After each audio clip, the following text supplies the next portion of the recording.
نحمده ونصلي على رسوله الكريم أما بعد فأعوذ بالله من الشيطان الرجيم بسم الله الرحمن الرحيم إذ أوى الفتية إلى الكهف فقالوا ربنا آتنا من لدنك رحمة وهيئ لنا من أمرنا رشدا فضربنا على آذانهم في الكهف سنين عددا ثم بعثناهم لنعلم أي الحزبين أحصى لما لبثوا أمدا صدق اللہ العظیم۔ جب نوجوانوں نے غار میں پناہ پکڑی تو انہوں نے کہا، اے ہمارے رب، اپنی جناب سے ہمیں رحمت دیجیے اور تیار کیجیے ہمارے معاملے میں آسانی ہمارے لیے۔ پس ہم نے ان کے کانوں پر غار میں تھپکی دی گنتی کے سال، پھر ہم نے ان کو دوبارہ اٹھایا تاکہ ہم جان لیں کہ دونوں گروہوں میں سے کون زیادہ شمار کرنے والا ہے اس مدت کو جو وہ وہاں ٹھہرے رہے۔ اللہ رب العزت نے سورہ کہف کے پہلے رکوع کے اندر اصحاب کہف کا واقعہ مجمل بیان کیا، اگلے دو رکوع میں تفصیل بیان کی۔ اصحاب کہف کے واقعے کو شروع کرنے میں اللہ تعالیٰ نے دو لفظ استعمال فرمائے، اصحاب الکہف والرقیم، غار والے اور رقیم والے۔ امام بخاری رحمہ اللہ نے اس آیت کی تفسیر میں حدیث نقل کی ہے، وہ فرماتے ہیں کہ کہف والے اور ہیں، رقیم والے اور ہیں۔ رقیم بھی ایک اور غار کا نام ہے۔ امام بخاری فرماتے ہیں کہ نبی کریم صلی اللہ علیہ وسلم نے ارشاد فرمایا، تین نوجوان چلے جا رہے تھے، راستے میں ان کا گزر ایک پہاڑی سے ہوا، بارش تیز شروع ہو گئی، بارش سے بچنے کے لیے سامنے انہیں پہاڑ کا ایک غار نظر آیا، اس کے اندر چلے گئے۔ جب وہ غار میں جا کر بارش سے پناہ گزین ہوئے تو اوپر سے ایک پتھر لڑکتا ہوا آیا، بہت بڑا پتھر، جس نے آ کر غار کے منہ کو ہی بند کر دیا۔ اب تینوں بیٹھ گئے اور موت کا انتظار کرنے لگے۔ پھر تینوں نے سوچا اور مشورہ کیا کہ ہم مل کر اللہ تعالیٰ سے دعا مانگے، شاید اللہ تعالیٰ ہمیں اس مشکل سے راستہ عطا فرما دے۔ ایک نے اللہ تعالیٰ کی بارگاہ میں اپنی ایک نیکی پیش کی کہ میرے بوڑھے ماں باپ تھے، میں بکریاں چراتا تھا، جب بھی میں بکریوں کا دودھ نکال کر لاتا پہلے والدین کو پلاتا پھر بچوں کو دیتا۔ اللہ اگر یہ ایک رات ایسا ہوا والدین سو گئے، میرے بچے روتے رہے، میں نے ان کی پرواہ نہیں کی، میں اپنے والدین کے سرانے دودھ کا پیالہ لے کر کھڑا رہا، جب وہ صبح کو جاگے تو پہلے انہیں دودھ پلایا، بچے بلک بلک کے سو گئے۔ اللہ میں نے والدین کی یہ خدمت اگر تیری رضا کے لیے کی ہے تو ہمیں اس مشکل سے نجات دے۔ پتھر تھوڑا سا سرک گیا۔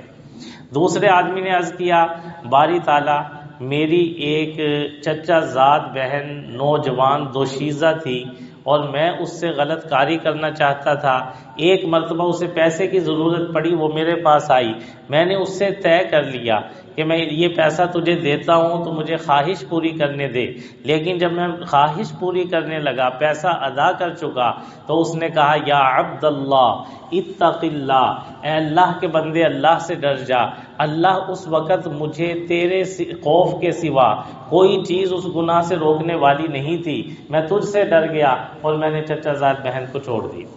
اگر میں نے یہ کام تیری رضا کے لیے کیا تو ہمیں مشکل سے نجات دے۔ پتھر تھوڑا سا اور سرک گیا۔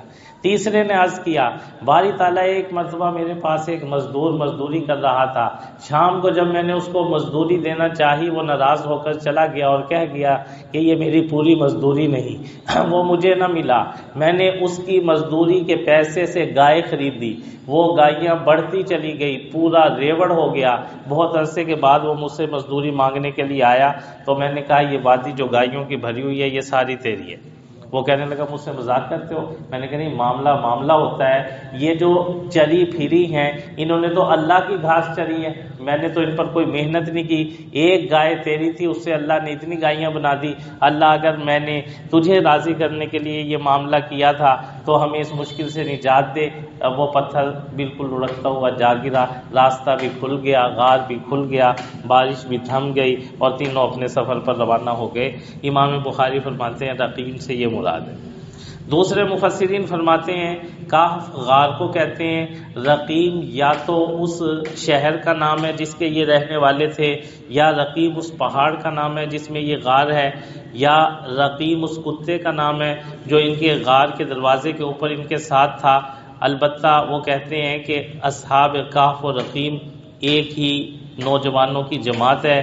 دقیانوس بادشاہ کے زمانے میں جب کہ وہ غیر اللہ کو سجدے کرواتا سخت ظالم بادشاہ تھا، یہ نوجوان اسی کے شاہی خاندان کے تھے اور حکومت کے بڑے بڑے عہدوں پر فائز تھے۔ کسی سفر پر گئے، راستے میں کسی اللہ والے کی مجلس پر گزر ہوا، وہ وعظ کر رہا تھا، اس نے اللہ کا دین اور اللہ کی وحدانیت کی بات کی، ان کے دلوں میں ایمان اتر گیا، انہوں نے کلمہ پڑھا اور مسلمان ہو گئے۔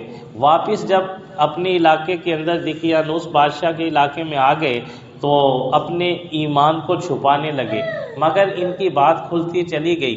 بادشاہ ان پر بہت ظلم کرتا تھا اور اس کا ظلم مشہور تھا، وہ شرک کے علاوہ کسی اور عقیدے کی اجازت نہ دیتا تھا۔ تو یہ نوجوان اپنا ایمان بچانے کے لیے بادشاہ دقیانوس کے علاقے سے نکلے۔ یہ 6 نوجوان تھے۔ جب یہ وہاں سے چلے تو راستے میں ایک چرواہا بھی ان کے ساتھ ہو لیا۔ یہ چرواہے سے گھبرا رہے تھے، چرواہا ان سے گھبرا رہا تھا۔ چرواہے نے کہا مجھ سے گھبراؤ نہیں، ذرا بیٹھ جاؤ، بیٹھ کر آپس میں بات کریں، تم کہاں جا رہے، میں کہاں جا رہا۔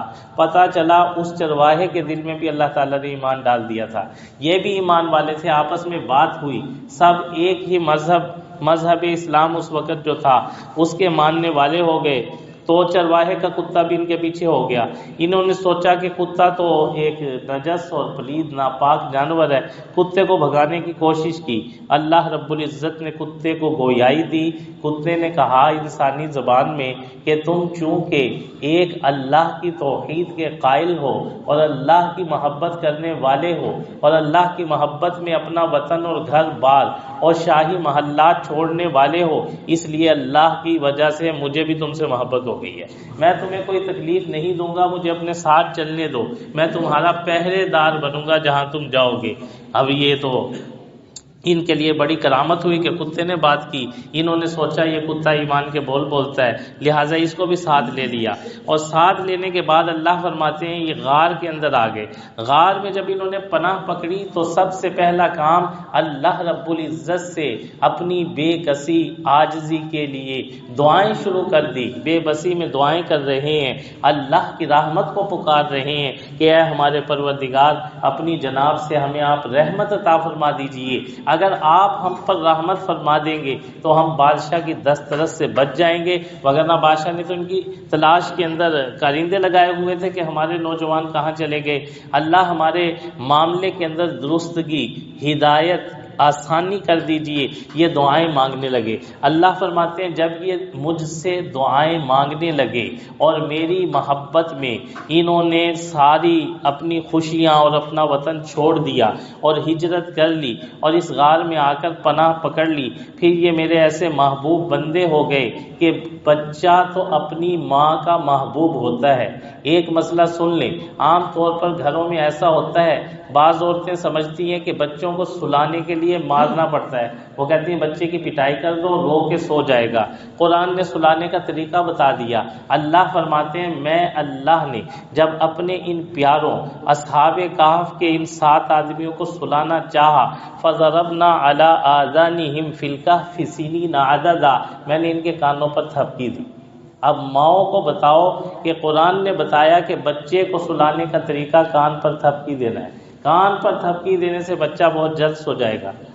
تو اب دیکھیے ماں کو بچے سے محبت ہوتی ہے تو وہ کان پہ تھپکی دے کے سلاتی ہے، سبحان اللہ۔ اللہ فرماتے ہیں کہ ان بندوں سے مجھے ایسی محبت ہو گئی کہ میں نے ان کو ان کے کانوں پہ تھپکی دی ہے۔ جس کے کان پہ اللہ تھپکی دے اس کی نیند کیا تھوڑی سی ہوگی؟ اسی لیے تو 309 سال تک سوتے رہے۔ اللہ فرماتے ہیں پھر 309 سال کے بعد یہ اگلے رکوع کے اندر پوری تعداد آ جائے گی، ہم نے ان کو دوبارہ اٹھایا تاکہ یہ جب مل بیٹھیں گے کچھ کہیں گے ہم اتنا عرصہ سوئے، کچھ کہیں گے ہم اتنا عرصہ سوئے، کب سوئے تھے، کب جاگے تھے، اس مدت کا یہ حساب لگائیں گے تو ہم بھی ان کی مدت کے حساب کو دیکھ کر خوش ہوں گے جب یہ آپس میں باتیں کریں گے، اور ہم دنیا والوں کے سامنے ظاہر کریں گے کہ ان میں سے کون اپنے سونے کی مدت کو زیادہ صحیح شمار کرنے والا ہے۔ ایک بات ہمیں آج کے درس سے یہ ملی، اللہ نے لفظ استعمال فرمایا اصحاب کہف کے لیے اذ اول فتیہ، جب یہ نوجوان، پتہ چلا کہ نوجوان ہر دور کے اندر، قرآن نے بتلایا پچھلے سال بھی رمضان میں سورہ یوسف کا بیان ہوا، وہاں بھی نوجوانوں کی بات، اگر نوجوان دین پر آنے، دین پر جمنے، دین کے لیے ہجرت کرنے، دین کے لیے گھر بار چھوڑنے، دین کی محنت کرنے کے لیے نوجوان طبقہ تیار ہوگا تو پھر انقلاب آئے گا۔ یہ قرآن نے پیغام انقلاب دیا ہے۔ ہر نبی کے ساتھی نوجوان ہوئے ہیں۔ اللہ رب العزت ہماری نوجوان نسل کو ہدایت عطا فرمائے۔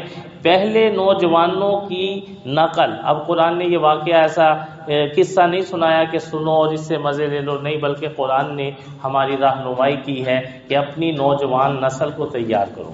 جب تک ہماری نوجوان نسل اللہ کی اطاعت و فرما برداری اور اللہ کے دین کو اقوام عالم میں نافذ کرنے اور زندہ کرنے کے لیے کمر بستہ نہیں ہوگی، اس وقت تک انقلاب برپا نہیں ہوگا۔ آج ہم اپنے نوجوانوں کو دیکھیں کہ ہمارا نوجوان کہاں گم ہو گیا ہے، یا موبائل میں گم ہو گیا ہے، یہ کھیلوں میں گم ہو گیا ہے۔